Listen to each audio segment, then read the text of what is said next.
ठीक है। उनको एक सीरियस और कंसिस्टेंट प्लानिंग बनानी होगी, क्योंकि मेंस आपका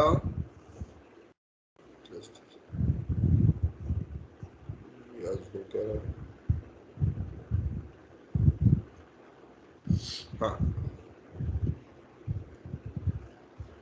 facing some problem.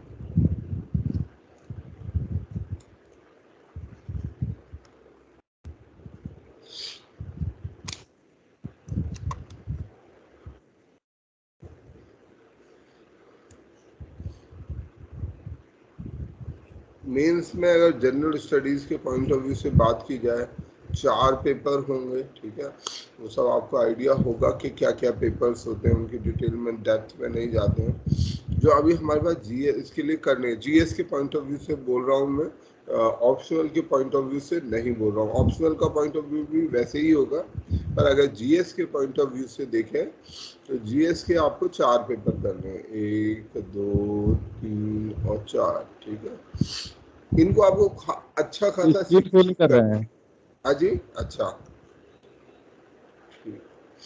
इनके लिए, इन पेपरों के लिए आपको अच्छी खासी जो है तैयारी करनी है, और तैयारी करने में आपको लिखना सीखना है। सबसे इम्पोर्टेंट चीज जो है वो ये है कि आपको लिखना है।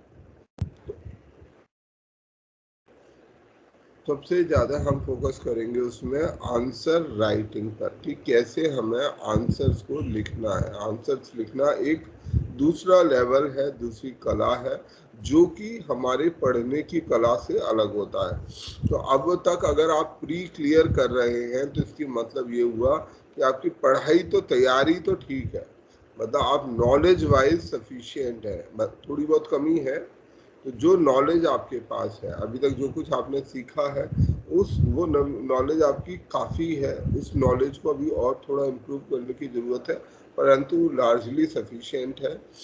आपको करना है उसे बार बार रिवाइज, क्योंकि अब क्या होगा, अभी तक जैसे एमसीक्यू पेपर्स हैं, तो एमसीक्यू पेपर में क्या होगा, आपसे एक सवाल दिया जाएगा कि मुझे इसका जवाब बताइए। आपको उसका जवाब, उसके ऑप्शन दिए जाते हैं ए बी सी और डी, ठीक है। ये चारों ऑप्शन में से एक, और ये ए क्या है, बी क्या है, आपको केवल टिक करना है, ए टिक है या बी है, ये जो भी ठीक है वो आपको टिक करना है। तो इसमें आपको नॉलेज की कॉन्टिन्यूटी की जरूरत नहीं होती। एक फैक्ट के ऊपर बात हो रही है, उसके ऊपर वो ऑप्शन दे रहा है, बस आपसे ये पूछ रहा है कि क्या ये सही है या ये गलत है, केवल इतना जानना चाहता है।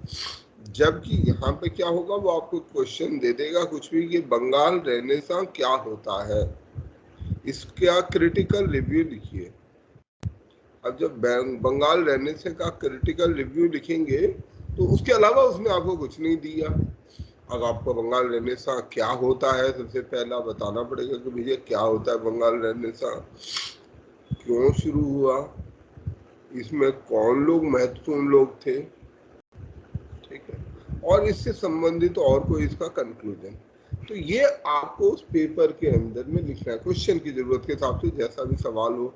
क्रिटिकल रिव्यू को अलग अलग तरीके की कैटेगरी के सवाल आते हैं, तो वो हम अलग से चर्चा करेंगे, तब बात करेंगे। परंतु यहाँ पर आपकी नॉलेज फर्म होनी चाहिए। अब आपको ऑप्शनल नहीं है, तो आपको पता होना चाहिए कब शुरू हुआ, आपको ये पता होना चाहिए किस आदमी ने किन लोगों को इसके लिए जिम्मेदार कहा जाता है, जैसे राजा राम मोहन रॉय, ईश्वर चंद्र विद्यासागर। इसमें इसको शुरू करने के फैक्टर्स क्या क्या थे। तो जो भी हमारे देश को प्रभावित करने वाली चीजें होती हैं वो सब आपसे पूछी जाएंगी, और उनमें से आपको चुनना, तो वो आपको लिखनी है। तो ऐसे में आपकी नॉलेज की सटीकता बहुत जरूरी है, और नॉलेज की सटीकता के साथ साथ आपकी आंसर राइटिंग कैपेसिटी बहुत जरूरी है। आपको प्रिसाइज लिखना है, जो भी लिखना है बिल्कुल सीधा सीधा, कि भाई हमारा प्रिसीजन बहुत जरूरी होगा मेंस में, ये ध्यान रखिएगा। आपसे पूछा गया ए, आपसे पूछा वो गया कि ये क्या होता है, तो आपको क्या ही लिखना है।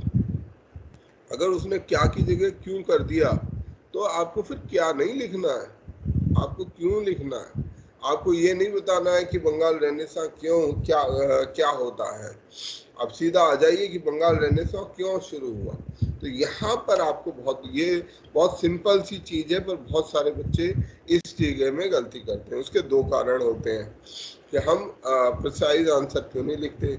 नंबर एक कि हमें या तो वो आंसर आता नहीं है, कि भाई हमें पता ही नहीं है, हम सोच रहे हैं यार कुछ तो लिख ही दें, खाली छोड़ के ना हो। पर जनरली वैसा लिखना कोई फायदा देता नहीं है। और अगर आपको दूसरा ये होता है कि आप खुद ही क्लियर नहीं हो कि पूछा क्या जा रहा है, हमें करना क्या है, तो ये आपका जो तैयारी का पैटर्न होगा वो ऐसे रहेगा। तो बाकी हम अपना अलग ग्रुप बनाएंगे और उसमें अलग से हम इस पर काम करेंगे कि कैसे आप अपने लिए मेंस में ज़्यादा से ज़्यादा मेहनत कर सकते हैं। ठीक है, चलो तो हम लोग अपने इस पर वापस आ जाते हैं। स्क्रीन आपको दिख रही है सभी को? Yes sir. Yes sir. और ये जो पेपर आया परसों का पेपर, उसमें एक अच्छी बात और मतलब ये बात है कि हमारे सब्जेक्ट में करंट रिलेटिवली कम आया। मैं जैसे आपको पहले से कहता रहा हूँ कि यूपीएससी का पैटर्न कोई फिक्स पैटर्न नहीं है। यूपीएससी हमारे को मतलब बेसिकली वो चैलेंज ये करती है, यूपीएससी कहती है कि वो आपकी इंफॉर्मेशन देखना चाहती है कि आप कितने इन्फॉर्म्ड हैं। तो इस वजह से इंफॉर्मेशन पर भारत में क्या है कि बहुत बड़ा एक इंडस्ट्री है, कोचिंग इंडस्ट्री है, जो बच्चों को इसका अध्ययन करती है। सालों साल लोग हैं वो इसके लिए पढ़ाई करते हैं, तो उनको पता है कि वो हर साल क्या पूछेगी, तो इसलिए वो कोचिंग संस्थान यूपीएससी के काम को थोड़ा सा मुश्किल कर देते हैं। और यूपीएससी उसके लिए क्या करती है, अपने पैटर्न को बहुत जल्दी जल्दी बदल देती है। इस साल पैटर्न कुछ आएगा, अगले साल पैटर्न बदल जाएगा। इस पैटर्न बदल देने से बच्चों को हमेशा टोज में रहना होगा, हमेशा तैयार रहना होगा, अन्यथा वो उसे क्लियर नहीं कर पाएंगे। तो ये चीज करने के लिए यूपीएससी आपको ट्रिक करती रहती है, तो आपको इस ट्रिक में नहीं फंसना है। आपको अपनी तैयारी का स्तर वाइड रखना है। आप सारे सब्जेक्ट पढ़िए, सब कुछ को अच्छे से करिए। ये मत सोचिए कि भाई ये ही आएगा या ये नहीं आएगा, पिछली बार करंट आया था तो इस बार करंट आएगा, या नहीं आया था तो ये नहीं आएगा, ऐसा कुछ नहीं है। आप हमेशा हर साल अपनी तैयारी के पैटर्न को ध्यान रखिए, करंट व्यवस्था के साथ याद रखिए कि आज के समय में थॉट प्रोसेस क्या है, तो उस पर फोकस करेंगे तो आपके लिए ये आसान हो जाएगा। किसी क्लास में हम लोग जो है पेपर को डिस्कस करेंगे। मैं आप लोगों से उम्मीद रखूंगा कि आप लोग सभी जो है पेपर को एक बार उसका अध्ययन जरूर कर लेंगे। हमने थियोसॉफिकल सोसाइटी की बात कर ली थी, कामागाटा मारू कर लिया था, 60 सत्याग्रह हो चुका था, तबलीग तंजीम, मुदिमन कमेटी, खुदाई खिदमतगार, मेरे ख्याल से यहाँ कहीं थे हम। ठीक है, बटलर कमेटी से शुरू करते हैं, मुदिमन कमेटी भी कर लेते हैं। ठीक है, तो ये अब हम कुछ जो है इम्पोर्टेंट घटनाएं, इम्पोर्टेंट संस्थाएं, इम्पोर्टेंट बॉडीज की बात कर रहे हैं अभी की क्लास में। तो इसमें महत्वपूर्ण है आगे की हम बात करें तो मुदिमन कमेटी। ठीक है, मुदिमन कमेटी 1924 में बनाई गई थी और इसका उद्देश्य था हमारे देश में जो काम कर रही डायरकी थी और अदर कॉन्स्टिट्यूशनल प्रोविजन जो 1919 के रिफॉर्म के साथ भारत में आए थे। तो किस लिए बनाई गई ये डायरकी प्लस 1919 के रिफॉर्म। तो आपको बस इतना ही याद रखना है। इसको रिफॉर्म इंक्वायरी कमेटी भी कहा गया। मुदिमन कमेटी के बाद अगली कमेटी है बटलर कमेटी। ठीक है, बटलर कमेटी।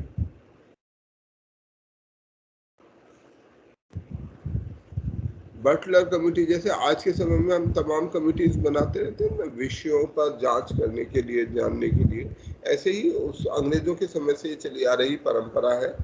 तो बटलर कमेटी जो है ये बनाई गई, जो हमारे रियासत है, ठीक है, उनको उनके निवेदन पर, उनके आग्रह पर, और जिसका उद्देश्य था कि हम जो है, जो पैरामाउंट पावर है, ठीक है, जो ब्रिटिश पावर है, उसके और रियासतों के संबंधों को क्लियरली डिफाइन किया जाए, ठीक है, जिसका उद्देश्य था कि जो हमारे रियासत हैं, जो प्रिंसली स्टेट्स थे, वो प्रिंसली स्टेट्स के नियम कानूनों को क्लियरली डिफाइन किया जाए। मतलब लूजली डिफाइंड है, कोई नियम क्लियर नहीं है, तो ऐसे में जो रियासत होती थी और ब्रिटिश इंडिया, और क्योंकि 1857-58 के उसके बाद ये जो रियासतें थी डायरेक्टली ब्रिटिश क्राउन के अधीन आ चुकी। माइक्रोफोन किसी का ऑन हो गया है, बंद कर दीजिए।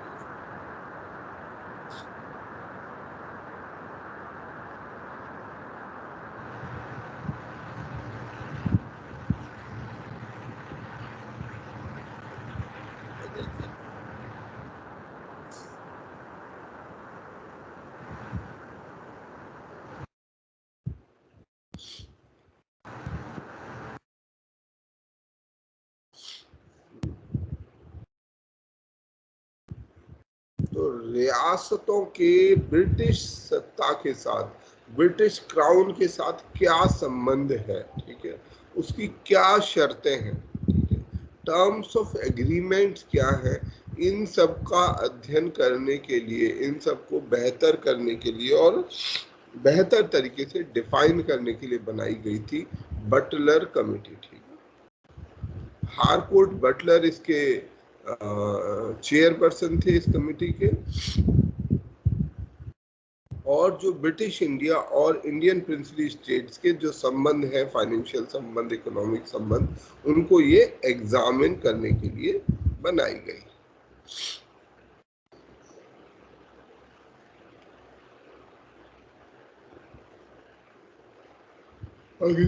अगला जो बॉडी है वो है इंडिपेंडेंस ऑफ इंडिया लीग। इसकी बात हम पहले कर चुके हैं।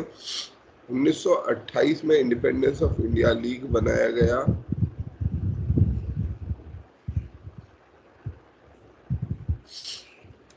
जवाहरलाल नेहरू एंड सुभाष चंद्र बोस के द्वारा, जो कि डोमिनियन स्टेटस की मांग से सहमत नहीं थे, ठीक है। हमने पढ़ा था नेहरू रिपोर्ट। कब आई थी नेहरू रिपोर्ट? 1930। कब आई थी? 1928। 1928 में, ठीक है। 27 में अपॉइंट की गई और शायद 28 में उन्होंने रिपोर्ट दी थी।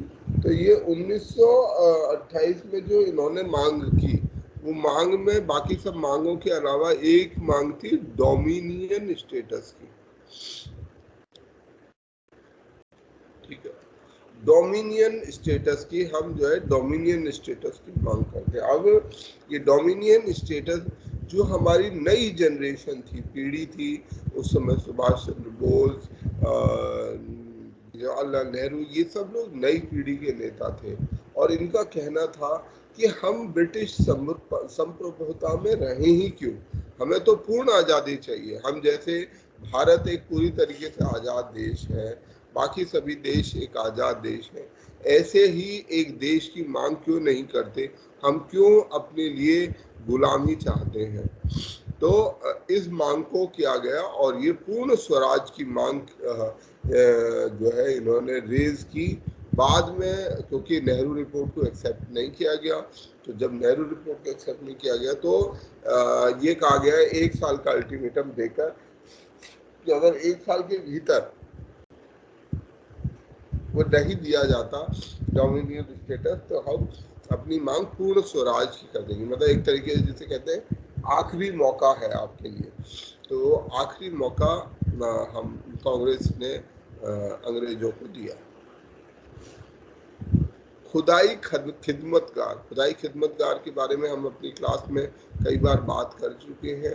पाकिस्तान, आज का जो पाकिस्तान है और उस समय का जो भारत था, उसका बिल्कुल पश्चिमी इलाका, ठीक है, जहाँ ऊपरी इलाका जो नॉर्थ वेस्टर्न इलाका है पाकिस्तान का, वहां पर है नॉर्थ वेस्ट फ्रंटियर प्रोविंस, जो कि जिसकी बाउंड्री अफगानिस्तान के साथ लगी हुई है, नॉर्थ वेस्ट फ्रंटियर प्रोविंस।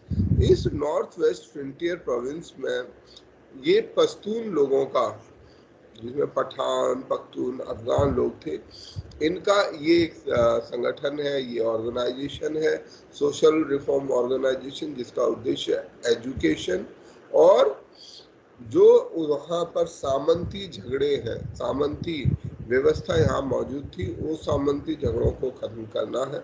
और इसको लीड करते थे खान अब्दुल गफ्फार खान, बच्चा खान या बादशाह खान भी इनको बोलते थे। और इस मूवमेंट को रेड शर्ट मूवमेंट या लाल कुर्ती आंदोलन भी कहा जाता है। ये गांधीवादी, स्ट्रॉन्ग गांधीवादी लीडर थे और बाद के समय पर इनको भारत रत्न भी दिया गया। विटले कमीशन, बटलर कमीशन किसके लिए आया था? आपको जनरली बस इतना याद रखना होता है, बटलर कमीशन क्यों आया, मुदिमन कमेटी क्यों याद आया, पर हाँ, अब थोड़ी सी डेप्थ भी आप पढ़ लीजिए कि उसके क्या रिकमेंडेशन थे। तो बटलर कमीशन जो है रियासतों के साथ, भारत जो क्राउन है, रियासत और क्राउन के संबंधों के अध्ययन के लिए आया। मुदिमन कमेटी आई हमारे जो 1919 के रिफॉर्म्स हैं और जो डायरकी है उसके किस तरीके से वो कामकाज करती है, इसके लिए। इसके बाद अगला मिशन जिसको हम पढ़ रहे हैं वो है विटले कमीशन।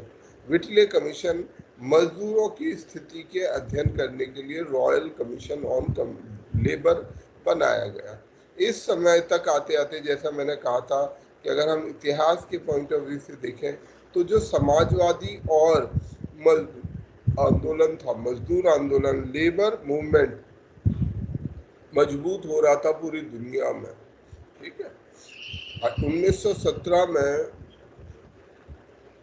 रशिया के अंदर में रेवोल्यूशन होने के बाद हर जगह पर लेबर मूवमेंट और सोशलिस्ट मूवमेंट, समाजवादी आंदोलन और मजदूर आंदोलन हर जगह पर मजबूत हो रहे थे। तो ये जो हमारे अंग्रेज थे इस बात को वो भी समझते थे, तो उसके लिए, उसकी जांच करने के लिए कि मजदूरों की भारत के अंदर क्या स्थिति है, ये रॉयल कमीशन बनाया गया, जिसको विटले कमीशन भी कहा जाता है।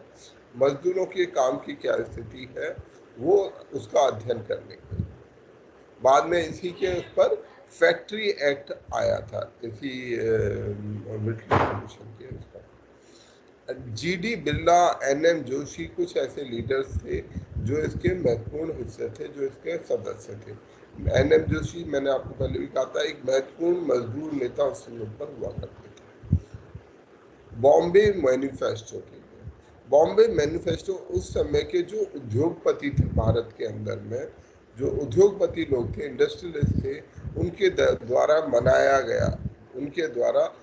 गया एक कॉमन वो था, लेआउट था कि भारत का जो विकास सोशलिस्ट आइडियाज पर चलते हुए, तो उस तरीके का कैसे बनाया जा सकता है, ठीक है। तो इसको बॉम्बे मैनिफेस्टो कहा जाता है, जिसको बनाने में एडी श्रॉफ, होमी मोदी, वालचंद हीराचंद, इन सभी लोगों का विशेष योगदान था।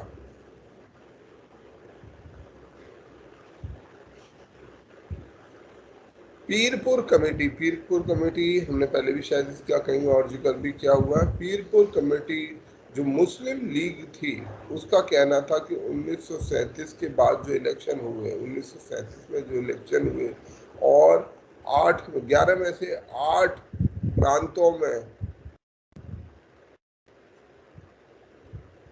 कांग्रेस की सरकार बनी, तो उस समय पर उनके अनुसार जो है कांग्रेस ने बहुत अत्याचार किया माइनॉरिटी पर, ऐसा उनका एलिगेशन था। और जो है मुसलमानों को सप्रेस करने की कोशिश की गई, उनके सांस्कृतिक जो अधिकार हैं उनको घटाने की कोशिश की गई, उर्दू को गिराने की कोशिश की गई। ये सब आरोप कांग्रेस पर लगे और इनकी जांच करने के लिए मुस्लिम लीग ने अपनी तरफ से, अपनी ओर से ये कमेटी बनाई थी जिसका नाम था पीरपुर कमेटी, और इसको हेड कर रहे थे राजा मोहम्मद मेहदी।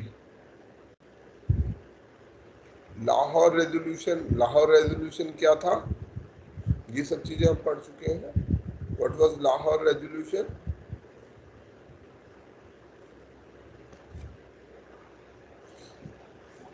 सिर्फ पाकिस्तान की मांग के लिए मुस्लिम लीग के द्वारा बनाया गया था, मतलब मुस्लिम दिया गया लीग था ने राय। आधिकारिक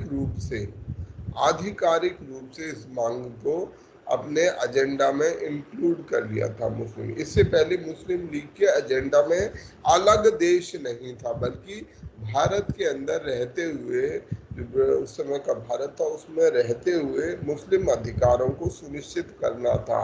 परंतु अब उसने अपना जो अपनी दिशा है उसे बदल दिया और अलग देश बनाने के लिए, पाकिस्तान बनाने के लिए, ऐसे क्षेत्रों में जहां मुस्लिम मेजॉरिटी है वहां पाकिस्तान बनाए जाने की मांग को रखा और इस मांग को आधिकारिक रूप से आधिकारिक शक्ल दे दी गई। मुस्लिम लीग का एजेंडा बना दिया गया 1940 में।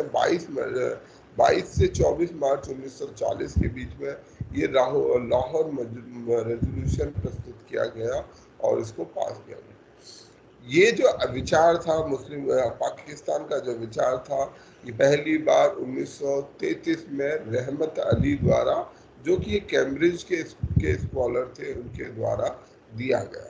जो ये लाहौर रेजोल्यूशन था ये A.K. फजलुल हक द्वारा प्रस्तुत किया गया।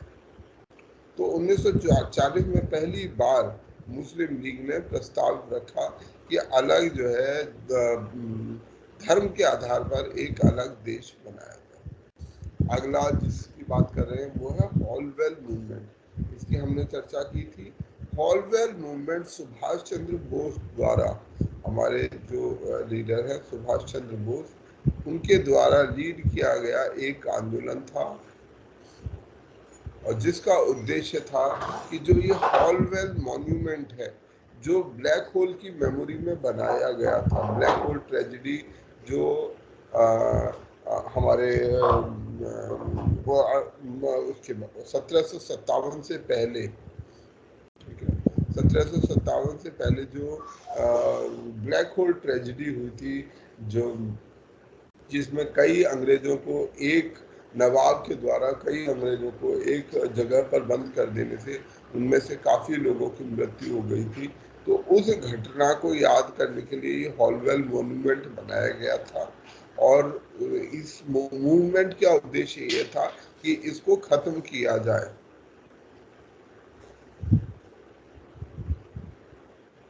इस हॉलवेल मॉन्यूमेंट को खत्म किया जाए।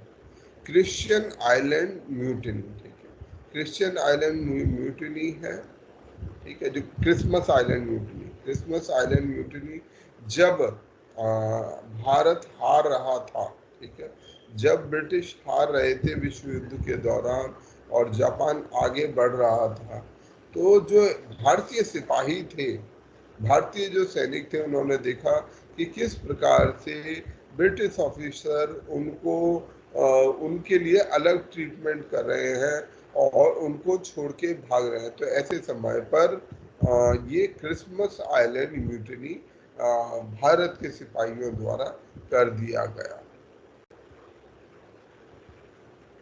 सप्रू कमेटी, ठीक है, सप्रू कमेटी गांधी जिन्ना के बीच बातचीत करने के बाद, उसके फेल होने के बाद सप्रू कमेटी लाई गई कि किस प्रकार से पार्टीशन का जो, क्योंकि इस समय 1944 आते आते गांधी जिन्ना टॉक के समय आते आते जो पार्टीशन का सवाल है बेहद जटिल सवाल बन गया था। भारत की आज़ादी इस सवाल के आसपास टिक गई थी, तो इस सवाल को सुलझाना बहुत ज़रूरी था। साथ साथ जो है सांप्रदायिक हिंसा, ये जो मुद्दा था ये एक सांप्रदायिक शक्ल भी लेता जा रहा था। तो ऐसे में सप्रू कमेटी बनाई गई कि कैसे पाकिस्तान के इस मुद्दे को सुलझाया जाए, ये विभाजन के मुद्दे को सुलझाया जाए, परंतु ये सफल नहीं हो सकी। तेलंगाना मूवमेंट, बेटी चक्री मूवमेंट, ये एक कम्युनिस्ट आंदोलन था, कम्युनिस्टों के द्वारा लीड किया गया। हैदराबाद राज्य में, हैदराबाद जो निजाम ऑफ हैदराबाद था, वहां पर वहां के जो फ्यूडल लॉर्ड से, जो जागीरदार और देशमुख हुआ करते थे, उनके खिलाफ वहां के जो किसान थे, किसानों का एक सशक्त संघर्ष है, मतलब जिसमें ये सशस्त्र, मतलब कि क्योंकि कम्युनिस्ट वायलेंस में बिलीव करते थे, तो 1946 से लेकर 1951 तक ये आंदोलन चला। कम्युनिस्ट पार्टी ऑफ इंडिया के द्वारा लीड किया गया। 3000 से ज्यादा गांवों को अपने जो जागीरदार जमींदार हुआ करते थे उनसे छुट्टी दिलाई। 10,000 एकड़ जमीन को जो भूमिहीन मजदूर थे उनको जो है बांट दिया गया। इनसे लड़ने के लिए निजाम ने अपनी प्राइवेट आर्मी जो है बनाई, रजाकार मिलिशिया, रजाकार मिलिशिया, इनको तैयार किया निजाम से लड़ने के लिए।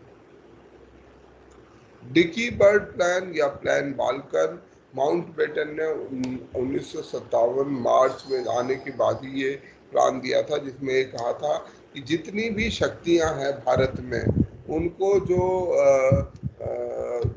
जब अंग्रेजों ने भारत पर कब्जा किया, इनकी 1765 से पहले की जो स्थिति थी वो रिस्टोर कर दी जाए, सभी को आज़ाद कर दिया जाए। परंतु ये बहुत खतरनाक प्लान हो सकता था, क्योंकि ये भारत के एक दो नहीं बल्कि सैकड़ों टुकड़े ये कर देता, तो इसको रिजेक्ट कर दिया गया था।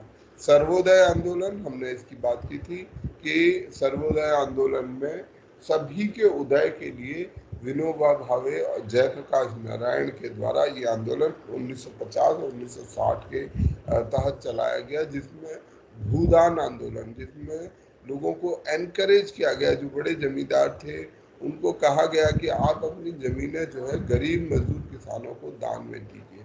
भूदान और ग्रामदान आंदोलन।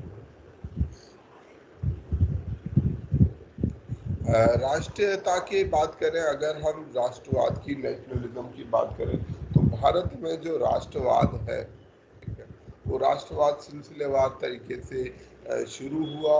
इस सिलसिलेवार तरीके में कुछ पॉजिटिव और कुछ नेगेटिव ड्राइवर्स थे, ठीक है।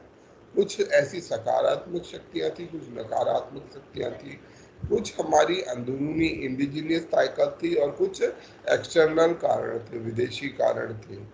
नेगेटिव ड्राइवर्स में है इकोनॉमिक एक्सप्लॉयटेशन, कि हमारा जो आर्थिक शोषण अंग्रेजों के द्वारा था वो एक कारण था, जिसमें आरसी दत्त, दादा भाई नौरोजी का बहुत विशेष योगदान है। इसके अलावा Afghan war, vernacular press act, arms act, Ilbert Bill controversy, imperial durbar, 1977 का इंपीरियल दरबार, रेशियल एरोगेंस, ये सब कुछ कारण थे जो नेगेटिव ड्राइवर्स थे, ठीक है। जो कुछ नेगेटिव ड्राइवर्स थे, लोगों को एहसास हुआ 19वीं सदी में, ठीक है, खासतौर में 1805 के 50 के बाद उनका जो कॉन्शियसनेस लेवल है, चेतना का स्तर है, आम लोगों का बढ़ रहा था, तो लोगों को अपने आर्थिक शोषण की कहानी पता चलने लगी, जिसमें आरसी दत्त और दादा भाई नौरोजी का विशेष योगदान है। इसके अलावा Afghan war, vernacular press act, जिसने देश की और अंग्रेजी प्रेस में भेद कर दिया, आर्म्स एक्ट, जिसने भारतीयों को हथियार ना रखने पर का वो एक तरीके से वो कर दिया, इल्बर्ट बिल कंट्रोवर्सी आप लोगों को पता है, इंपीरियल दरबार का आयोजन, जिसके तहत एक बहुत बड़ा दरबार किया गया दिल्ली के अंदर, जिसमें बहुत पैसा खर्चा किया। दूसरी तरफ भारत के अंदर लाखों करोड़ों लोग भूखमरी के कारण मारे जा रहे थे। फिर आखिर में जो रेशियल एरोगेंस थी लोगों उनकी ब्रिटिश की, जो दिल्ली भारत की कई सड़कों पर ये लिखा रहता था, रेशियल एरोगेंस की एक बड़ी निशानी है। जितने भी मॉल रोड है, आप जाएंगे शिमला जाएंगे जो कि समर कैपिटल होती थी। शिमला गए हैं आप में से कोई? Yes sir. शिमला में मॉल रोड नो देखा है? No sir. शिमला में मॉल रोड देखा होगा, जो वहाँ का सबसे प्रमुख सड़क है, जो मेन उसका हिस्सा है, जहाँ बड़े बड़े सारे सेंटर्स हैं। तो उस सड़क के दोनों तरफ लिखा हुआ था कि यहाँ कुत्तों का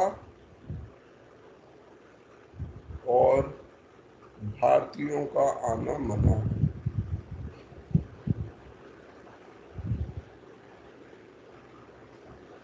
ये इस प्रकार की रेशियल एरोगेंस थी। जो होटल हुआ करते थे वहां पर यही चीज लिखी होती थी कि इंडियंस की एंट्री मना है। तो ये जो रेशियल एरोगेंस थी कि मतलब इतनी ज्यादा रेशियल एरोगेंस कि आप कुत्तों से इंसानों को कंपेयर कर रहे हैं, ठीक है। तो ऐसी रेशियल एरोगेंस उनके भीतर थी जिसने देश के अंदर राष्ट्रीयता के भाव को, राष्ट्रवाद सर को पैदा प्रेजेंट टाइम किया। में भी मना है क्या भारतीय लोग आना? अजी प्रेजेंट टाइम में भी मना है क्या वहाँ पे जाना भारतीय लोग का? नहीं नहीं, अब किसी का कोई भी जा सकता है, अब कोई मना नहीं है। जाते ही हैं सभी लोग, जो भी वहाँ पे शिमला गया होगा या इन जगहों पे जाता है, तो वहाँ पे अब कोई मना ही नहीं है। और उस समय पर ये बैन था, और ये मतलब ये बैन से ज्यादा अपमानजनक बैन है, ठीक है। अपमान ज्यादा बड़ी चीज है उसमें। और इसके बाद जो पॉजिटिव कारण हुए जिसके कारण भारत एक हो पाया, उनमें था administrative unity, introduction of English, new ideas about nationalism and democracy। तो ये कुछ ऐसे कारण थे जो अंग्रेजों की वजह से ही आए, पर उनका एक सकारात्मक प्रभाव था। जैसे कि अंग्रेजों ने एक बहुत बड़ा काम किया कि भारत को एक सिंगल एडमिनिस्ट्रेटिव यूनिट में कन्वर्ट कर दिया। अब पंजाब से लेके बंगाल और इधर कन्याकुमारी से लेके जम्मू कश्मीर तक एक ही सिस्टम फॉलो किया, एक ही कानून, एक ही व्यवस्था, एक जैसी व्यवस्था मौजूद थी। तो लोगों को के भीतर एक होने का भाव पैदा हुआ, उनको लगा कि हाँ हम एक है। फिर रेलवेज ने, टेलीग्राफ्स ने और नई एजुकेशन पॉलिसी ने देश के अंदर में राष्ट्रीयता के विचारों को बो दिया, जिसमें इंग्लिश का योगदान था। अब इंग्लिश भी भारत के लिए एक इम्पोर्टेंट वो बनी, क्योंकि अंग्रेजों ने अपनी सहूलियत के लिए पूरे देश में इंग्लिश को थोप दिया, पर इस इंग्लिश ने भी भारत को एक बनाने में इम्पोर्टेंट रोल प्ले किया। भारत ऐसा देश है जिसमें कई सारी भाषाएं बोली जाती हैं, ठीक है। कोई भी भाषा, किसी का माइक्रोफोन बार बार ऑन हो रहा है,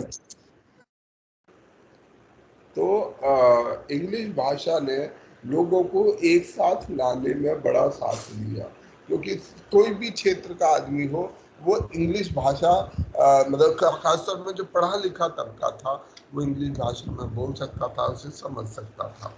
तो इस इंग्लिश भाषा ने भी जोड़ा। उसके अलावा हमारे देश में जो राष्ट्रवाद के और डेमोक्रेसी के आइडियाज थे, लोकतंत्र के आइडियाज, ये भी विदेशों से चलकर आ रहे थे।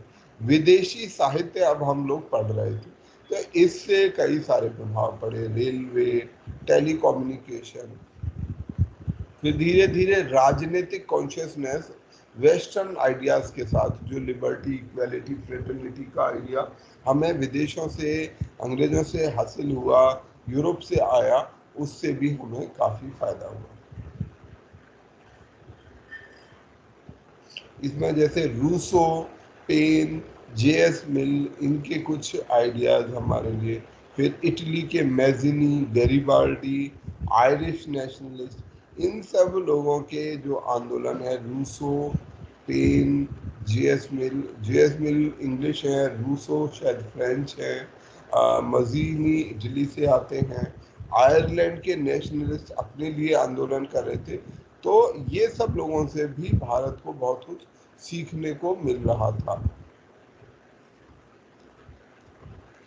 तो हमने राष्ट्रवाद के अपने कुछ कुछ सिंबल स्लोगन बनाने शुरू किए, जिससे हम भारत को एक कॉमन पहचान दे सके। तो भारत में राष्ट्रवाद की शुरुआत हुई, कलेक्टिव आइडेंटिफिकेशन की, स्लोगन की, सिंबल की, आइडियाज की शुरुआत हुई।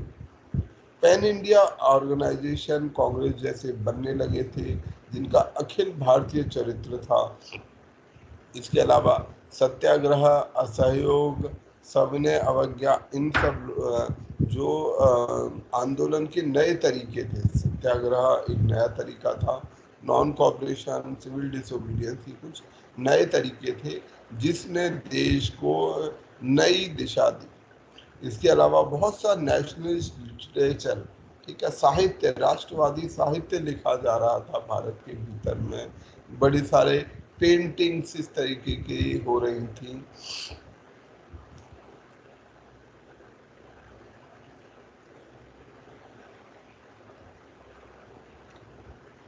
जो इम्पोर्टेंट लिटरेचर लिखने वाले थे, भारत माता का कॉन्सेप्ट भारत में आया। भारत को एक मदर फिगरीन के तौर पर दिखाया गया, दे कंट्री को भारत माता का एक कंसेप्ट दिया गया।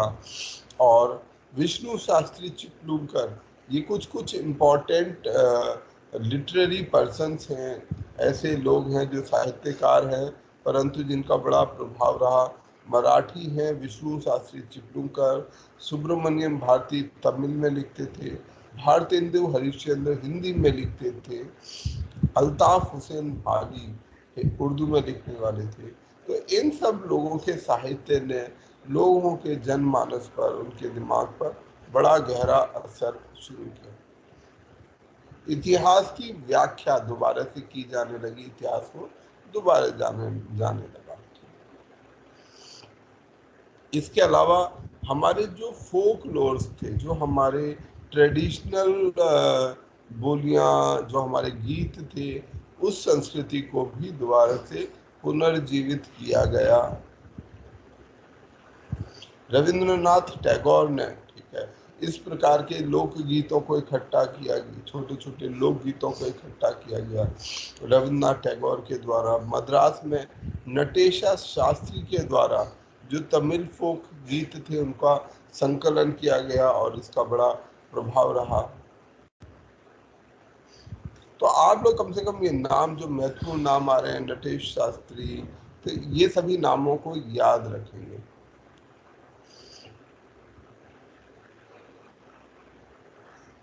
राजा रवि वर्मा पेंटर थे, जो इम्पोर्टेंट पेंटर थे इस समय के। अविनेंद्र नाथ टैगोर, जिन्होंने भारत माता का जो वो कैरेक्टर है, जो भारत माता है, उनको पेंट किया। तिरंगे को बनाया गया, जो ट्राई कलर फ्लैग आज हम यूज करते हैं, उसको आज मतलब जैसा यूज करते हैं उस समय वैसा नहीं था, पर जो तिरंगा झंडा है जिसमें लाल, हरा और पीला हुआ करता था, सफेद नहीं हुआ करता था, उसको बनाया गया 1905 के तहत। 1921 में गांधी जी ने उसमें सर स्वराज 8 का कमल के झंडा पुष्प भी बनाया। थे। हाँ जी सर स्वराज उसमें का, उसमें 8 कमल पुष्प भी थे ट्राई कलर में। जी जी बिल्कुल, ये राजी 8 कमल बने हुए थे जो 8 प्रांतों को वो करते थे। परंतु बाद में इस झंडे में चेंज किया गया गांधी जी द्वारा, स्वराज का झंडा बनाया गया जिसमें लाल, हरा और सफेद 3 रंग रखे गए। ठीक है, ये जो आज का फॉर्मेट है वो गांधी जी द्वारा, मतलब जो कलर्स का फॉर्मेट है वो गांधी जी द्वारा स्वराज फ्लैग में दिया गया, जब लाल, हरा और केसरिया, हरा, क्या जो भी कलर बोलते थे, और सफेद रंग दिया गया। और उसमें फिर चरखा रखा गया, बीच में चरखा रखा गया।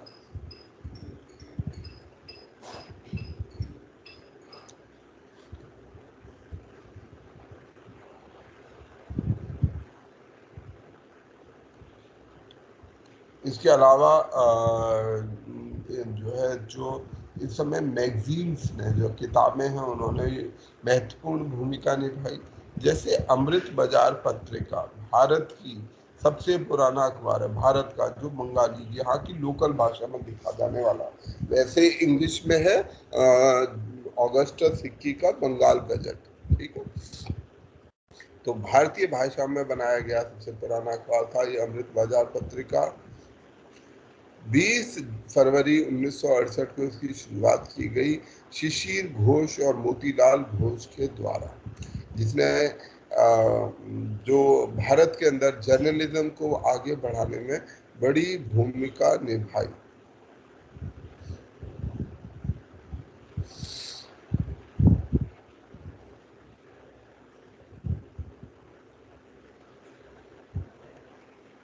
इस समय पर वंदे मातरम, ठीक है, वंदे मातरम नाम से एक पब्लिकेशन पेरिस में शुरू हुआ। पेरिस में एक मैगजीन छापी गई जिसका नाम था वंदे मातरम, जो हमारा राष्ट्रीय गीत है वंदे मातरम, उसी नाम पर वंदे मातरम। ये पेरिस से छापा गया 1909 में।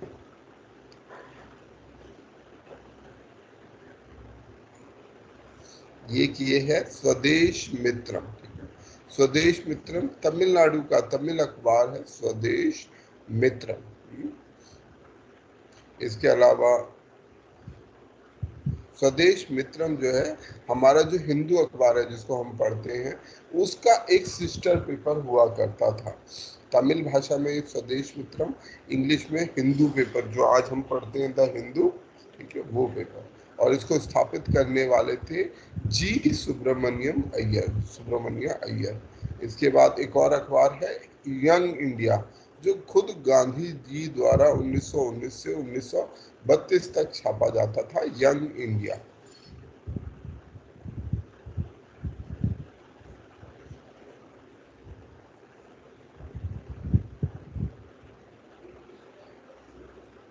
कुछ साहित्य भी इस समय पर बना लिखा गया है, जिसमें है फर्स्ट वॉर ऑफ इंडिपेंडेंस। ये किताब वीडी सावरकर द्वारा लिखी गई 1857 के विद्रोह के ऊपर। गीता रहस्य बाल गंगाधर तिलक द्वारा। गुलामगिरी ज्योतिबा फूले द्वारा। इंडियन ओपिनियन गांधी जी द्वारा साउथ अफ्रीका में चलाया जाता था, इंडियन ओपिनियन। अल हिलाल अब्दुल कलाम आजाद द्वारा। बहिष्कृत भारत डॉक्टर BR अम्बेडकर द्वारा। नेशनल हेराल्ड जवाहरलाल नेहरू के द्वारा। सुधारक गोखले के द्वारा चलाया जाता था। इंडियन स्ट्रगल लाला लाजपत राय द्वारा। वैंगार्ड MN राय के द्वारा चलाया जाता था, एक कम्युनिस्ट जनरल था। और सुबह आजादी फैज अहमद फैज द्वारा चलाया जाता था, ठीक है।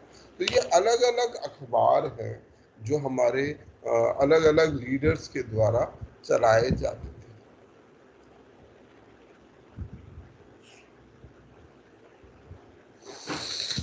अब हम इसके अगली उसमें चलते हैं। भारत के अंदर राष्ट्रवाद का उदय हुआ, पर भारत के अंदर साथ साथ क्रांतिकारी आंदोलन का भी उदय हुआ, ठीक है। क्रांतिकारी सोच इस समय पर वो भी देश के विचार को, क्योंकि देश में हमेशा जब लोग बहुत ज़्यादा फ्रस्ट्रेटेड होंगे, या क्योंकि इस समय पर 19वीं सदी 18वीं सदी में ये विचार बहुत प्रचलित था, क्रांति का विचार। जैसे आज के समय में हमें क्रांति का विचार रिलेटिवली कम सुनने को मिलता है, पर अगर हम 19वीं सदी के यूरोप में या दुनिया में जाएं तो क्रांति का विचार लोगों के मानस को बहुत प्रभावित करता था। तो भारत के अंदर भी इस प्रकार के क्रांतिकारी आंदोलनों की शुरुआत हुई। उसकी शुरुआत के कारण क्या थे, क्यों भारत के अंदर में ये क्रांतिकारी आंदोलन शुरू हुए? पहला कारण था जो हमारी नेशनल लीडरशिप थी वो कोई बहुत सफल नहीं हो पा रही थी। जो सुधार का उनका कार्यक्रम था उसमें कोई खास सफलता हासिल नहीं हो पा रही थी। जो एक्सट्रीमिस्ट थे, जो गरम दल था, वो हमारे नरम दल पर हावी हो रहा था। तो एक ये कारण है जिसके कारण जो क्रांतिकारी नेता है उनका क्रांतिकारी आंदोलन उसका उदय हुआ। कुछ इंटरनेशनल इवेंट्स जिन्होंने भी लोगों के मानस पर फर्क डाला, जैसे इटली को इथियोपिया द्वारा हरा दिया गया अर्ली 20th सेंचुरी में, 20वीं सदी की शुरुआत के समय में इटली को इथियोपिया द्वारा, जो एक अफ्रीकन देश था, उसके द्वारा हरा दिया गया। तो जो यूरोपियन एक मानसिकता बनाई गई थी कि जो वाइट रेस है वो सुप्रीम रेस है, उसको कोई हरा नहीं सकता है, वो इस हार के बाद टूट गया। इसी प्रकार से रशिया को हराया जापान ने। तो इन दोनों युद्धों ने 1905 में ये युद्ध हुआ था, इस युद्ध में रशिया को जापान के द्वारा हरा दिया गया। तो जो वेस्टर्न सुप्रीमेसी थी वो अब खत्म होने लगी। ये मालूम हो गया लोगों को कि ऐसा कुछ नहीं है, इनको हराया जा सकता है। जब ये छोटे छोटे देश जापान, इथियोपिया जैसे देश इनको हरा सकते हैं तो हम क्यों नहीं हरा सकते। दूसरी तरफ जो यूरोप के अंदर भी जो आंदोलन चल रहे थे, कई क्रांतिकारी आंदोलन यूरोप के अंदर भी चल रहे थे। जैसे इटली में मैजिनी द्वारा एक यंग इटली आंदोलन चलाया जा रहा था, लेनिन रशिया में आंदोलन चला रहा था, आयरलैंड में आयरिश लीडर्स वो चला रहे थे, आंदोलन कर रहे थे। तो इन सब से प्रभावित होकर हमारे देश में भी ये आंदोलन पॉपुलर हुआ। इस आंदोलन में एक महत्वपूर्ण शुरुआती लोगों ने जिन्होंने क्रांतिकारी आंदोलन को चलाया वे थे चापेकर ब्रदर्स। चापेकर ब्रदर्स ने पूना के 2 इंग्लिश ऑफिसर्स को मार दिया। 2 इंग्लिश ऑफिसर्स की हत्या कर दी थी चापेकर ब्रदर्स ने। इसी तरीके से जो खुदीराम बोस थे और प्रफुल्ल चाकी थे, उन्होंने ये बंगाल में थे, उन्होंने किंग्सफोर्ड पर हमला किया, किंग्सफोर्ड पर हमला कर दिया था। वो बच गए थे परंतु उन पर ये हमला खुदीराम बोस द्वारा किया गया।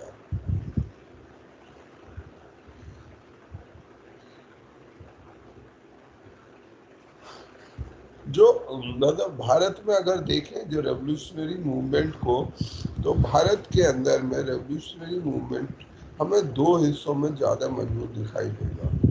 ये भारत है मान लेते हैं, तो एक इस तरफ या ये इस तरफ जो महाराष्ट्र पूना वाला क्षेत्र है, जहाँ आज महाराष्ट्र पूना वाला क्षेत्र है, वहाँ पर हमें ये क्रांतिकारी आंदोलन, और दूसरा बंगाल वाला क्षेत्र, इन 2 जगहों पर हमें शुरुआती क्रांतिकारी आंदोलन दिखाई देते हैं। तो जैसे चापेकर ब्रदर्स थे, बाद में वीडी सावरकर भी उधर आए, तो वो लोगों ने ये आंदोलन पूना महाराष्ट्र के क्षेत्र में क्रांतिकारी आंदोलन चलाया। बंगाल के में कई और नेता थे, बंगाल में ये मूवमेंट ज़्यादा मजबूत था।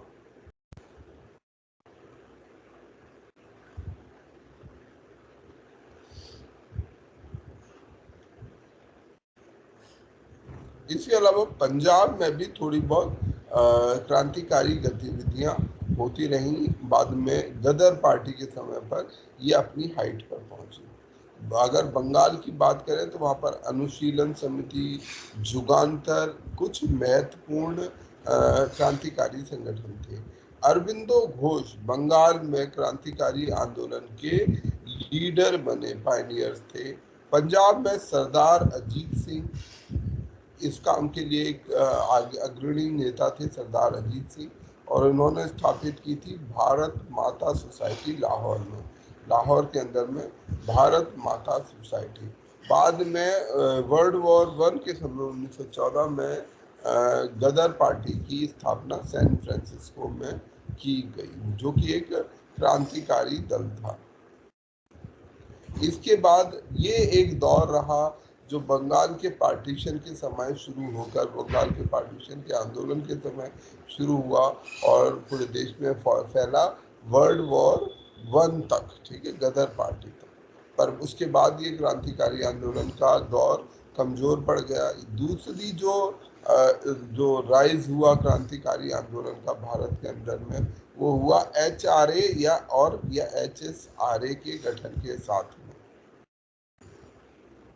जो कि नॉन कॉपरेशन मूवमेंट के बाद नॉन असहयोग आंदोलन जो 1920 से 1922 तक चला। जब ये असहयोग आंदोलन फेल हो गया तो हमारे देश में जो हमारा युवा थे उनके भीतर एक गहरा गुस्सा था और उनका कहना था हमें क्रांतिकारी तरीकों से ही अंग्रेजों को हटाना पड़ेगा, जिसमें Kakori robbery, Saunders murder case, इन सभी का अपना विशेष योगदान है। बाद में फिर भगत सिंह इसके साथ जुड़े और अदर HSRA मेंबर्स जिनकी हमने पहले भी बात की थी, हिंदुस्तान सोशलिस्ट रिपब्लिकन आर्मी, ठीक है। बंगाल में एक और आंदोलन चल रहा था, वो था चित्तगोंग में, ठीक है। यहाँ चित्तगोंग क्रांतिकारी कुछ नेता थे, उनका भी हम अध्ययन करेंगे। तो वो अपने लिए एक क्रांतिकारी आंदोलन यहाँ पर चला रहे थे चित्तगोंग में। चित्तगोंग आर्मरी रेड वो आयोजित की गई थी। इस दौर में इन क्रांतिकारियों में कुछ महिलाएं भी शामिल हुई, ठीक है, महिलाएं भी शामिल हुई। तीसरा क्रांतिकारी आंदोलन का दौर आया आजाद हिंद फौज के समय पर। आजाद हिंद फौज के साथ में ये क्रांतिकारी आंदोलन खड़ा हुआ। ये आंदोलन INA इंडियन नेशनल आर्मी का आंदोलन ज़्यादा ऑर्गेनाइज और ज़्यादा प्लान था। मतलब एक तरीके से पूरी कोशिश थी किसी तरीके से ब्रिटिश सत्ता को उखाड़ के यहाँ से फेंका जाए। अंग्रेजों ने भी हमेशा ये दमन की स्ट्रॉन्ग नीति अपनाई, जैसे डिफेंस ऑफ इंडिया एक्ट, कई सारे ऐसे दमनकारी कानून बनाए गए। अगर हम क्रांतिकारी मूवमेंट की बात करें तो महाराष्ट्र से शुरू करते हैं। महाराष्ट्र में सबसे शुरुआती जो क्रांतिकारी आंदोलन है वो कहा जा सकता है रामोसी अपराइजिंग से। रामोसी अपराइजिंग जिसके नेता थे वासुदेव बलवंत फडके। वासुदेव बलवंत फडके जो भारत के क्रांतिकारी नेता थे, इन्होंने कुछ लोकल जो जनजातियां थी, कोल, भील, धांगड़, इन लोगों को इकट्ठा किया और ब्रिटिश राज को उखाड़ फेंकने में के लिए काम किया। इन्होंने कुछ दिनों के लिए पुणे शहर पर 1879 में वासुदेव बलवंत फडके ने कुछ समय के लिए पुणे शहर पर कब्जा कर लिया था, जब इन्होंने एकदम से हमला किया और ब्रिटिश ऑफिसर सरप्राइज रह गए और इन्होंने पुणे शहर पर कुछ समय के लिए, कुछ दिनों के लिए कब्जा कर लिया था। वासुदेव बलवंत फडके ने रामोसी अपराइजिंग के दौरान। अगला है मित्र मेला। मित्र मेला सन 1900 में आयोजित किया गया। ये मेला नहीं है, बेसिकली ये एक संगठन है, ठीक है, और इस संगठन को बनाया VD सावरकर ने। नासिक में VD सावरकर ने इसको स्थापित किया। इन सदस्यों ने, इनके लोगों ने प्लेग में, जो प्लेग फैला था नासिक में, लोगों की सेवा की। बहुत सारे बाद में इनमें से कुछ को पुलिस ने पकड़ा भी, सेवा करने के लिए नहीं परंतु जो रेवोल्यूशनरी गतिविधियां चलाने के लिए मित्र मेला के सदस्यों को पकड़ा गया। बाद में ये संगठन नाम बदलकर अभिनव भारत, मतलब इसी में से एक अगला संगठन बना अभिनव भारत 1904 में। इसके संस्थापक भी VD सावरकर थे। PN बापट इसके एक प्रमुख सदस्य थे, जो पेरिस गए बम बनाना सीखने के लिए। पेरिस जाकर उन्होंने बम बनाना सीखा कि बम कैसे बनाने हैं, और नासिक कॉन्स्पिरेसी में, ठीक है, नासिक कॉन्स्पिरेसी में इनका नाम आगे बढ़कर आया, इस अभिनव भारत संगठन का नाम आगे बढ़कर आया। इस नासिक कॉन्स्पिरेसी में जो उस समय के कलेक्टर थे मिस्टर जैक्सन, ठीक है, मिस्टर जैक्सन पर हमला किया गया। इन्हीं के एक सदस्य, अभिनव भारत के एक सदस्य अनंत लक्ष्मण कन्हरे द्वारा, लक्ष्मण कन्हरे द्वारा इन पर हमला किया गया। इसको नासिक कॉन्स्पिरेसी बोला जाता है, ठीक है। जैसे अभी हमने जो पढ़ा कि नासिक कॉन्स्पिरेसी को 1910 में एग्जीक्यूट किया गया, इस कॉन्स्पिरेसी को, और इसके जो प्लान करने वाले थे वो वीडी सावरकर, और बाद में उनके भाई का भी योगदान था, बाबा राव सावरकर, जिनको बाद में लाइफ सेंटेंस सुनाया गया मिस्टर जैक्सन की हत्या करने के इल्जाम में। इसको एग्जीक्यूट अनंत लक्ष्मण कन्हरे ने किया था, जो हमला किया था वो अनंत लक्ष्मण कन्हरे ने किया था। बंगाल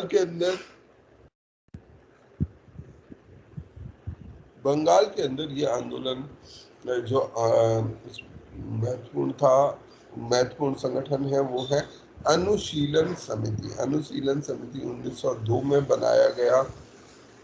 महत्वपूर्ण जो इसके लीडर्स हैं परमार्थ नाथ मित्रा, जिन्होंने इसको स्थापित किया, परमार्थ नाथ पी.एन. मित्रा, परमार्थ नाथ मित्रा, साथ साथ अरविंदो घोष। बाद में इसी में से एक और संगठन निकला जिसका नाम था जुगांतर, ठीक है। ये जो अनुशीलन समिति था, इसके दो जगह पर विशेष कार्य क्षेत्र थे, कलकत्ता और ढाका में। इस समिति के द्वारा जो एक महत्वपूर्ण काम किया गया वो था अलीपुर बॉम्ब कॉन्स्पिरेसी केस।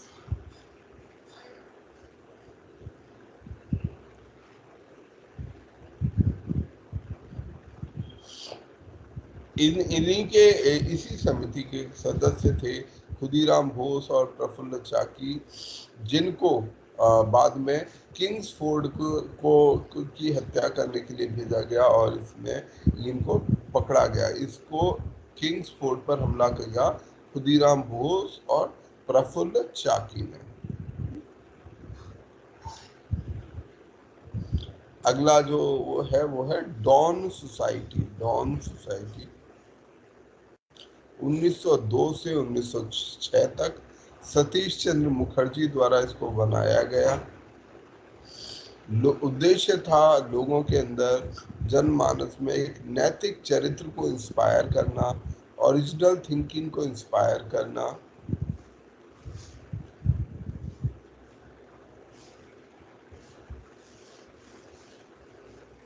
इसके कुछ और सदस्य थे, सिस्टर निवेदिता और बाघा जतिन। बाघा जतिन और सिस्टर निवेदिता इसके कुछ इम्पोर्टेंट मेंबर थे डॉन सोसाइटी के।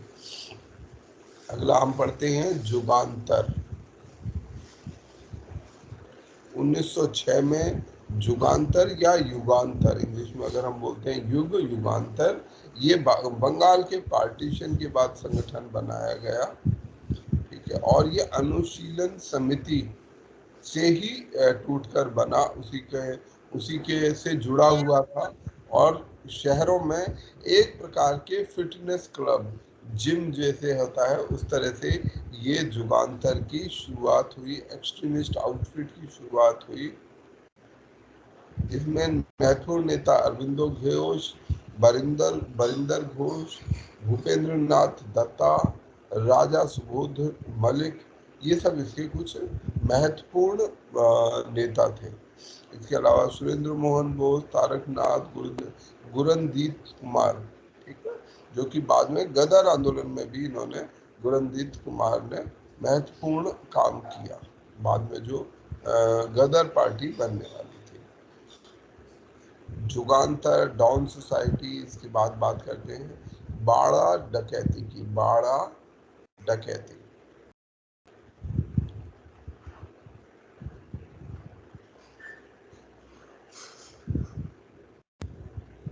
ये पूर्वी बंगाल का एक क्रांतिकारी कदम था जो कि पुलिन बिहारी दास के द्वारा आयोजित किया गया बाड़ा डकैती। ये जो पुलिन दास थे ये ढाका अनुशीलन समिति के सदस्य थे। ढाका अनुशीलन समिति, जो अनुशीलन समिति कलकत्ता में और दूसरी तरफ ढाका में एक्टिव थी। अलीपुर बॉम्ब ट्रायल केस, ठीक है, अलीपुर के खुदीराम बोस और प्रफुल्ल चाकी के द्वारा जो किंग फोर्ड मजिस्ट्रेट था उस पर हमला किया गया।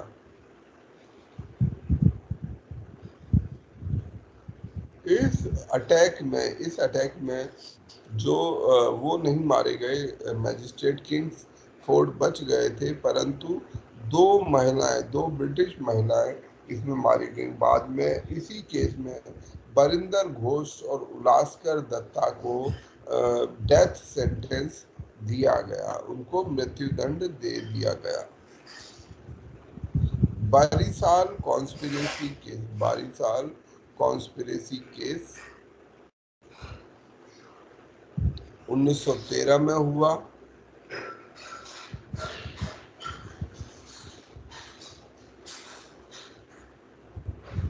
और इसके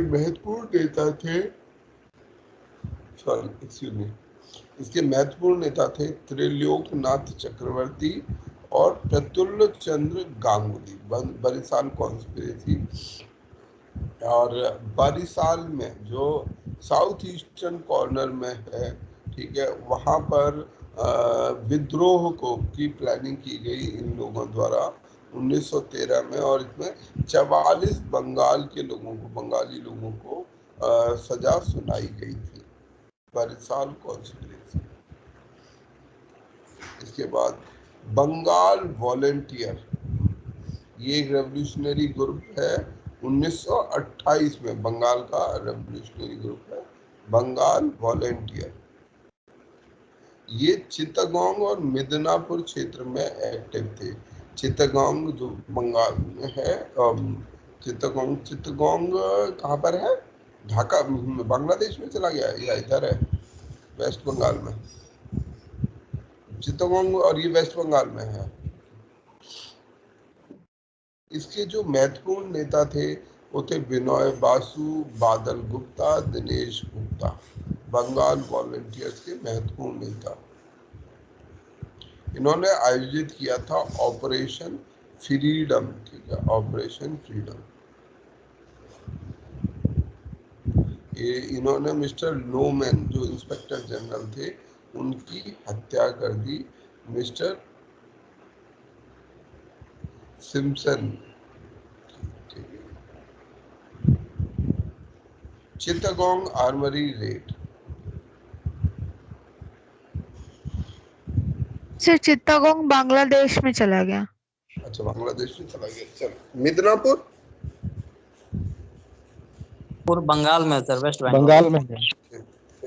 चलो, मुझे थोड़ा सा कंफ्यूजन हो रहा था। तो अगला चित्तगोंग आर्मरी रेड, ये 1930 का है, जिसको लीड किया गया था सूर्य सेन के द्वारा, ठीक है। इसके लीडर थे सूर्य सेन। इन्होंने चित्तगोंग में जो आर्मरी थी, जो यहाँ पर हथियार रखे जाते हैं, आयुधशाला, ठीक है, जहाँ पर हथियार रखे जाते हैं, उस पर हमला किया। और ये अनुशीलन समिति से भी जुड़े रहे थे।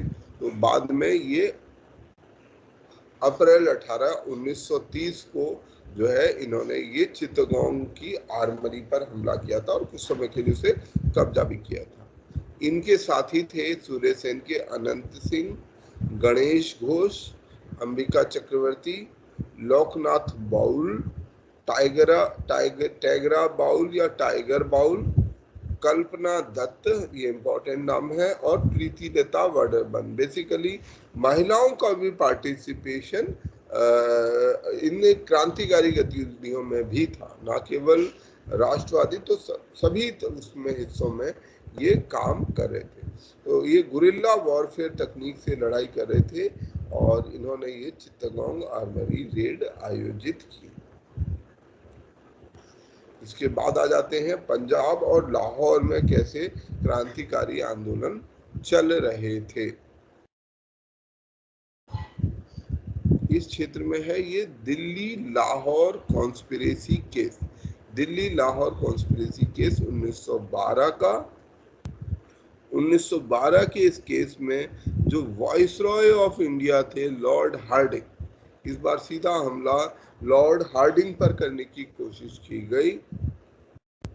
जब दिल्ली से दिल्ली जो है कलकत्ता से राजधानी लाई जा रही थी, तो उस समय ये जो ये कॉन्स्पिरेसी रची गई। Ras Bihari Bose one of the important planner थे इसमें। 23 दिसंबर 1912 को यह हमला किया गया एक होममेड बॉम्ब के द्वारा चांदनी चौक क्षेत्र में लॉर्ड हार्डिंग के ऊपर ये अटैक किया गया, जिसमें जो लॉर्ड हार्डिंग थे वो बिना चोट लगाए, बिना किसी चोट के बच गए थे, परंतु उनका जो महावत था, जो हाथी चला रहा था, वो बच गया, वो मर गया था। महावत मारा गया था, परंतु लॉर्ड वाइसरॉय इसमें बच गए थे। इसके बाद से जो रेवोल्यूशनरी मूवमेंट है वो बहुत तेज दबाव में आया। जब डायरेक्टली वाइसरॉय पर हमला किया गया तो उनके ऊपर एक बड़ा दबाव हुआ। ये उसके बाद वहाँ से भाग गए। ये रास बिहारी बोस, मैं पता नहीं इसे समझ पाता कि हम इनके बारे में क्यों कम जानते हैं, और ये बहुत ही अच्छे आदमी थे रास बिहारी बोस, और मेरा मन है कि कभी इनके ऊपर और ज़्यादा अध्ययन किया जाए। बाद में ये गदर कॉन्स्पिरेसी का हिस्सा बने, फिर जापान चले गए 1916 में, वहाँ से लेके कुछ कुछ एक्टिविटी करते रहे। बाद में फिर हमारा जो इंडियन नेशनल आर्मी बनी, उसमें भी इन्होंने अपना योगदान, INA जो बनी, आज़ाद हिंद फौज जो बनी, उसमें भी अपना योगदान दिया। ठीक है। उसके बाद बसंत कुमार विश्वास, वो भी इसी पार्टी के, मतलब इसी जो कॉन्स्पिरेसी थी, लाहौर कॉन्स्पिरेसी, दिल्ली लाहौर कॉन्स्पिरेसी, उसका हिस्सा थे। और ये बसंत कुमार विश्वास ने शायद वो बम फेंका था। इसके अलावा जो और लोग इस कॉन्स्पिरेसी में शामिल थे वो थे अमीर चंद, बाल मुकुंद और अवध बिहारी। इसके आगे बढ़ते हैं गदर कॉन्स्पिरेसी। ठीक है, गदर कॉन्स्पिरेसी के ऊपर हमने कई बार पहले भी चर्चा कर ली है। तो गदर पार्टी, गदर कॉन्स्पिरेसी, गदर म्यूटिनी, ठीक है, इसे फरवरी म्यूटिनी भी कहा जाता है।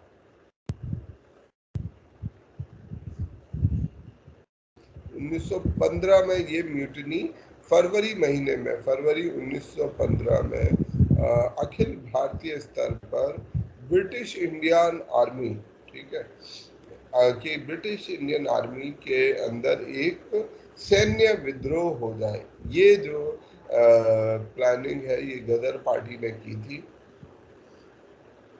फर्स्ट वर्ल्ड वॉर के समय एक अपॉर्चुनिटी दिखाई दी लोगों को कि यदि हम इकट्ठा होकर हमला करें तो इस समय अंग्रेज जो है सबसे कमजोर है, तो उन पर हम कंट्रोल कर सकते हैं।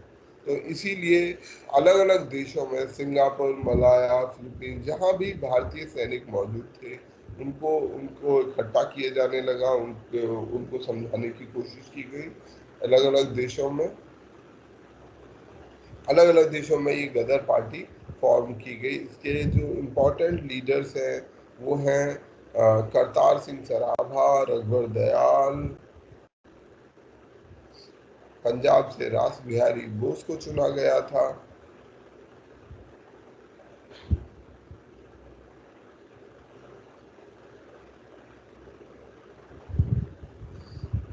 इस गदर पार्टी में जो कामागाटा मारू इंसिडेंट हुआ, कोमागाटा मारू इंसिडेंट जो हमने पहले पढ़ा था, जिसमें एक पानी का जहाज कनाडा गया, वहां उसको उतरने नहीं दिया गया और वो जहाज करीब 6 महीने तक पानी में ही रहा और उसको में जो पैसेंजर्स थे उनको भारी मुश्किलात का सामना करना पड़ा।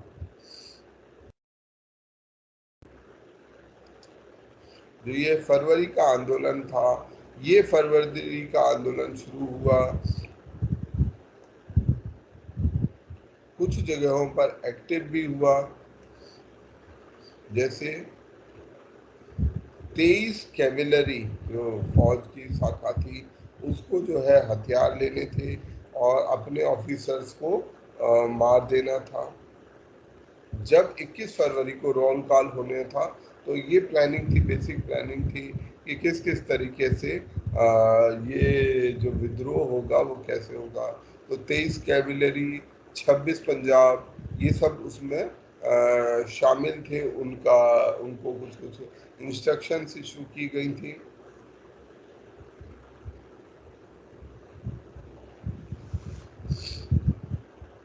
परंतु ये आंदोलन फेल हो गया था क्योंकि जो पंजाब का सीआईडी था उसने अंतिम समय पर इस कॉन्स्पिरेसी के बारे में जानकारी इकट्ठा कर ली थी, उनको जानकारी हो गई थी और आखिरी मिनट पर ये गदर कॉन्स्पिरेसी फेल हो गया।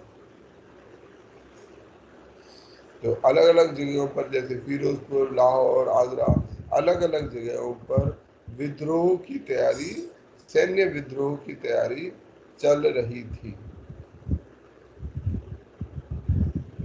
और उसके बाद में मास अरेस्ट, बड़े स्तर पर जो गदर पार्टी से जुड़े हुए लोग थे उनको बड़े स्तर पर अरेस्ट किया जाने लगा। रास बिहारी बोस जापान चले गए 1915 में और जो ये म्यूटनी है ये फेल हो गई। इसके बाद इनके ऊपर केस चलाए गए, 40 लोगों को इसमें डेथ पेनल्टी, मृत्युदंड दिया गया।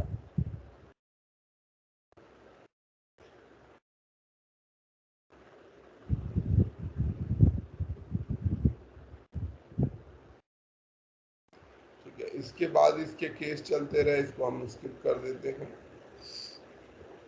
अगला जो महत्वपूर्ण संगठन है इसके बाद, फर्स्ट वर्ल्ड वॉर के बाद फिर जो ये क्रांतिकारी गतिविधियां थी इनमें कुछ समय के लिए गदर आंदोलन के फेल हो जाने के बाद कुछ समय के लिए ब्रेक लग गया, परंतु ये ब्रेक वापस हटा। नौजवान भारत सभा जो भगत सिंह के द्वारा बनाई गई उस समय पर पंजाब के अंदर में ये संगठन बनाया गया, नौजवान भारत सभा। इसका उद्देश्य था ब्रिटिश राज के खिलाफ क्रांति करना। ये एक संगठन था कीर्ति किसान सभा। कीर्ति किसान सभा के साथ मिलकर ग्रास रूट लेवल पर क्रांतिकारी संगठन बनाने का कोशिश कर रहा था। तो एक हमने दिल्ली लाहौर कॉन्स्पिरेसी पहले पढ़ी थी जिसमें हमारे जो लॉर्ड हार्डिंग वॉइसरॉय होते थे उन पर हमला किया गया था। दूसरी लाहौर कॉन्स्पिरेसी सन 1929 में आयोजित की गई। इस केस में जो HSRA के सदस्य थे उनको जो है सजा दी गई। इसी केस में जतिन दास जो साथी थे उन्होंने 64 दिन का भूख हड़ताल किया और उनकी मृत्यु जेल के भीतर हो गई। जेल की जो बुरी कंडीशंस हैं उनके खिलाफ इन लोगों ने एक बड़ी भूख हड़ताल की। 64 दिन लंबी भूख हड़ताल में जतिन दास नाम के जो इनके सदस्य थे वो मारे गए। बाद में इसी लाहौर कॉन्स्पिरेसी केस में भगत सिंह, राजगुरु और सुखदेव को डेथ पेनल्टी, डेथ सेंटेंस, फांसी की सजा दे दी गई थी।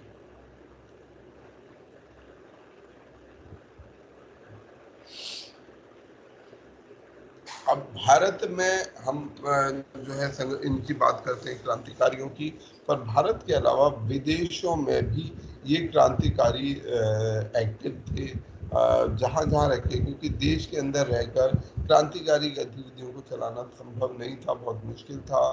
तो ऐसे में ये लोग अपनी क्रांतिकारी गतिविधियाँ विदेश में रहकर चलाते थे।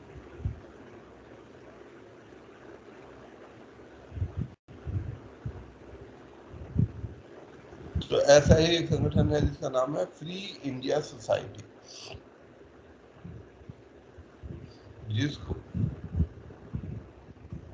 जिसके फाउंडर थे वी.डी. सावरकर। इसके भी फाउंडर वी.डी. सावरकर, विनायक दामोदर सावरकर इनका पूरा नाम है। एक संगठन है फ्री इंडिया सोसाइटी के बाद इंडियन होम रूल सोसाइटी 1905 में। Indian home rule society London में बनाया गया और इसके फाउंडर थे श्याम जी कृष्ण वर्मा।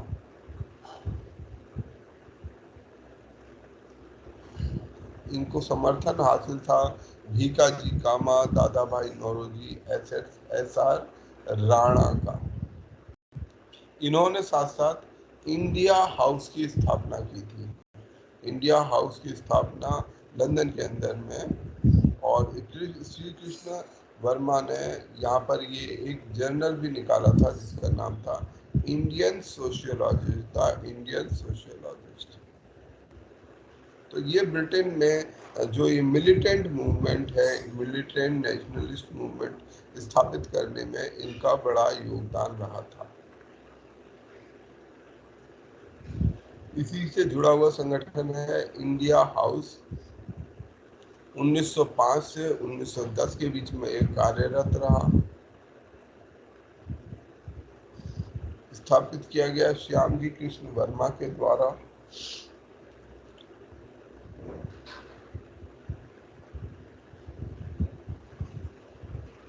बाद में ये जो गतिविधियां हैं इन्होंने फिर पेरिस में शिफ्ट कर ली थी,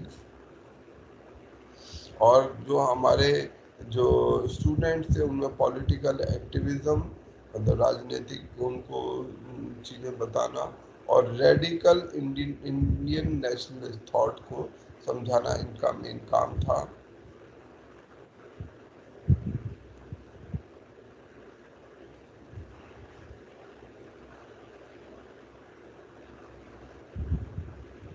इस इंडियन हाउस से बड़े सारे हमारे राष्ट्रवादी नेता जुड़े रहे, जिनमें हैं वी.डी. सावरकर, वीरेंद्रनाथ चट्टोपाध्याय, लाला हरदयाल, एम.पी.टी. आचार्य, पी.एम. बापट। पी.एम. बापट जो है पेरिस गए थे बम बनाना सीखने के लिए। बाद में एक है ये केस मदन लाल धींगरा। मदन लाल धींगरा थे जो इसी इंडिया हाउस से जुड़े हुए थे। इन्होंने मदन लाल धींगरा ने एक विलियम कर्जन वाइली को गोली मार दी थी। उसके बाद से फिर ये इंडिया हाउस डिक्लाइन होता गया। इस इंडिया हाउस ने हिंदू जर्मन कॉन्स्पिरेसी, अभी हम पढ़ेंगे थोड़ी देर में, गदर आंदोलन के साथ ही जुड़ा हुआ है हिंदू जर्मन कॉन्स्पिरेसी। तो इसमें भी इंडिया हाउस का बड़ा योगदान था। तो मदन लाल धींगरा आप नाम याद रखिएगा, जिन्होंने विलियम कर्जन वाइली का हत्या की थी। और ये विलियम कर्जन वाइली लॉर्ड कर्जन नहीं है, ध्यान रखिएगा, ये वो वाले कर्जन नहीं है, ये दूसरे कर्जन है कोई। तो ये सवाल कंफ्यूज कर सकता है, ये कंफ्यूज करने के लिए ही पूछा गया था। तो विलियम कर्जन वाइली को मारा था इन्होंने, लॉर्ड कर्जन को नहीं मारा था।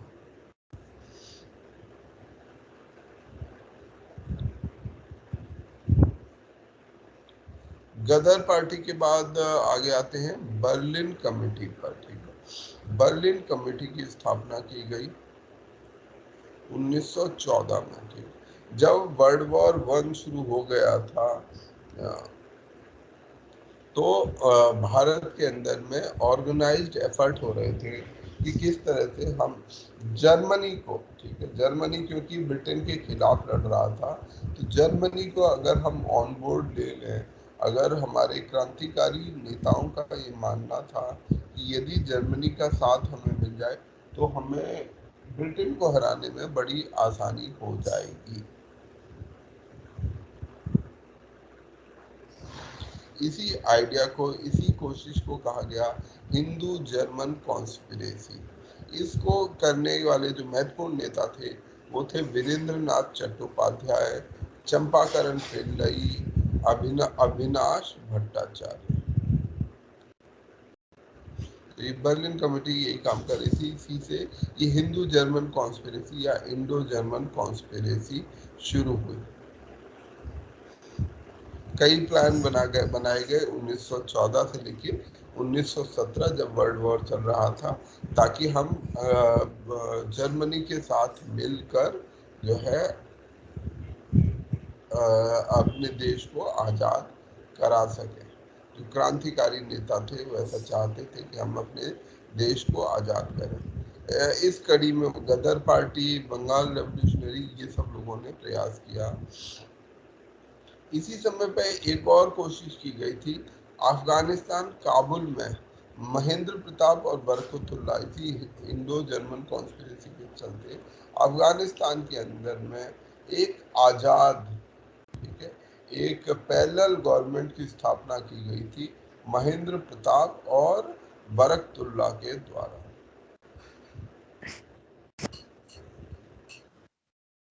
हेलो।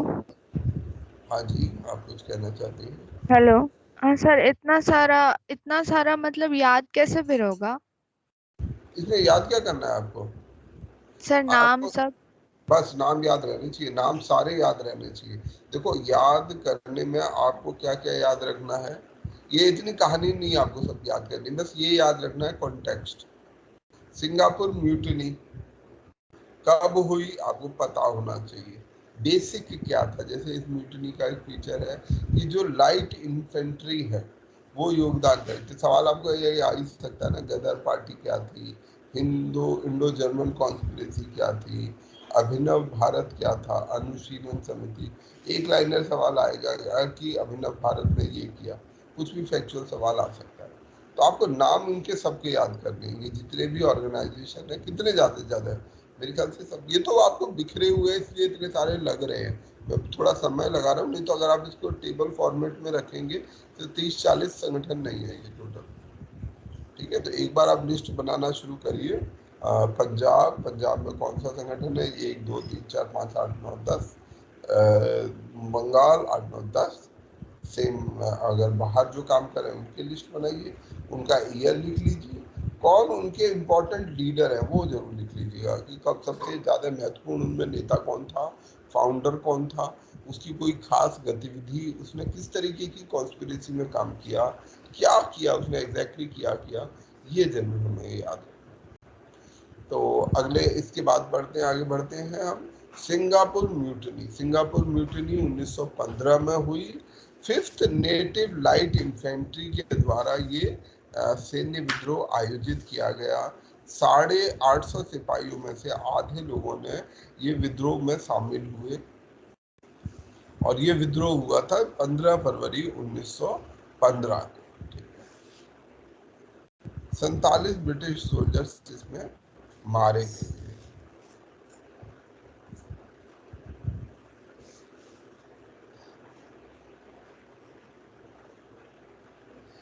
इंडिया इंडिपेंडेंस लीग, ठीक है, इंडिया इंडिपेंडेंस लीग, ये हमारा वो इंडिपेंडेंस ऑफ इंडिया लीग से थोड़ा डिफरेंट है, ध्यान रखिएगा। यहाँ पे ये सब कुछ कंफ्यूजन रह जाते हैं। एक जवाहरलाल नेहरू का था वो वाला, एक ये इंडिया इंडिपेंडेंस लीग है। ये विदेश में बनाया गया पॉलिटिकल ऑर्गेनाइजेशन है। उद्देश्य था कि कैसे हम देश से भारत को आजाद कराएं, ठीक है। इसके सदस्य, महत्वपूर्ण सदस्य मेनन, के मेनन, नित्यम राघवन, ज्ञानी प्रीतम सिंह ढिल्लों, GC गोह, ये कुछ इसके महत्वपूर्ण नेता थे इंडिया इंडिपेंडेंस लीग के। फ्री इंडिया लीजन,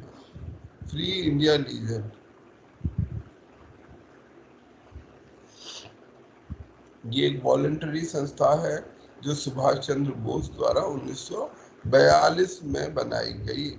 इसका उद्देश्य था जो प्रिजनर्स ऑफ वॉर है, ठीक है, उनको मिलाकर ये संगठन बनाया गया, free India legion.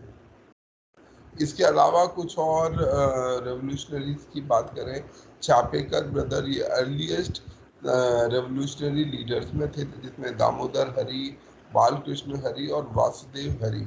Chinchwad Pune के ये ब्रदर्स थे।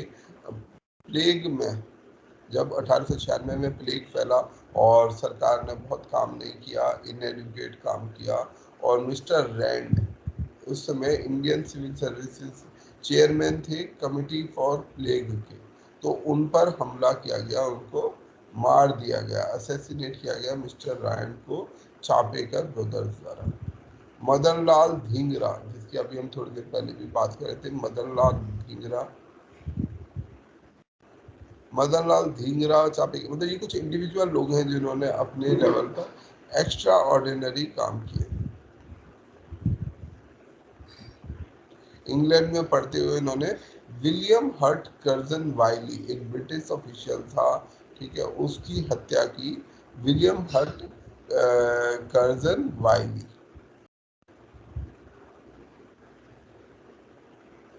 ये मिस्टर धिंगरा जो है वीडी सावरकर और श्याम कृष्ण जी वर्मा, जो इंडिया हाउस चलता था, उससे प्रभावित थे। बरिंद्र घोष या बरिंद्रनाथ घोष, ये रेवोल्यूशनरी थे और जर्नलिस्ट थे, जुगांतर पार्टी को स्थापित करने वाले एक नेता थे। इनमें से काफी सारी इंफॉर्मेशन रिपीट कर रही है, इसलिए आपको ऐसा लग सकता है कि बहुत सारी इंफॉर्मेशन है, ऐसा है नहीं। अरविंदो घोष, ठीक है, जैसे अभी हमने बात किया था, अरविंदो घोष। अरविंदो घोष नेशनलिस्ट थे, रेवोल्यूशनरी फ्रीडम फाइटर थे, योगी गुरु और पोएट। बाद में ये पौंडीचेरी जाके स्थापित हो गए थे। बंगाल के अर्ली रेवोल्यूशनरी लीडर्स में थे। बाद में ये अनुशीलन समिति जुगांतर से जुड़े रहे। स्वदेशी आंदोलन के बाद, स्वदेशी आंदोलन में 1905 में इन्होंने एक्टिवली पार्टिसिपेट किया, परंतु उसके बाद इन्होंने पॉलिटिक्स का त्याग कर दिया और स्पिरिचुअलिटी की ओर बढ़ गए और पौंडीचेरी में जाकर वहाँ पर जाकर ये उन्होंने एग्जाइल ले लिया, मतलब वो छोड़ दिया, ये राजनीति को त्याग किया। पुलिन बिहारी दास ढाका अनुशीलन समिति से जुड़े हुए। मुझे लगता है मैं जल्दी कर देता हूँ, नहीं तो आप लोगों को डर लगेगा कि पता नहीं कितनी सारी चीजें हैं। सुबोध चंद्र मलिक, ये भी अनुशीलन समिति के वन ऑफ द फाउंडर हैं। और डगलस किंगफोर्ड, जिनको बाद में खुदीराम बोस और प्रफुल्ल चाकी ने जिन पर हमला किया था, उनकी हत्याकांड की शक्ल देने वाले एक महत्वपूर्ण नेता थे। अगले हैं सरदार अजीत सिंह सिंधु, पंजाब क्षेत्र के महत्वपूर्ण नेता हैं और इन्होंने भारत माता सोसाइटी को स्थापित करने में महत्वपूर्ण भूमिका निभाई, के फाउंडर थे। और सरदार भगत सिंह के, अजीत सिंह सिंधु सरदार भगत सिंह के चाचा थे, ठीक है, उनके अंकल थे, और गदर पार्टी में भी इनका बड़ा योगदान है। तो भगत सिंह को बनाने में उनके चाचा अजीत सिंह सिंधु का बड़ा योगदान है।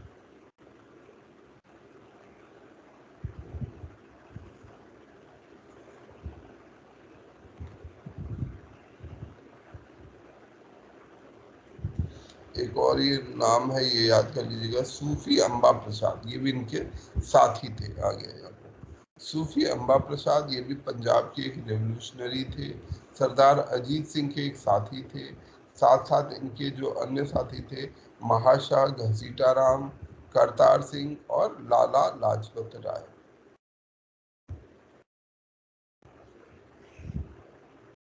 थोड़ा सा यहाँ का जो फॉर्मेटिंग है, टेक्स्ट का फॉर्मेटिंग, वो बहुत अच्छा। सॉरी यार, मैं लेट हो गया हूँ, ध्यान नहीं।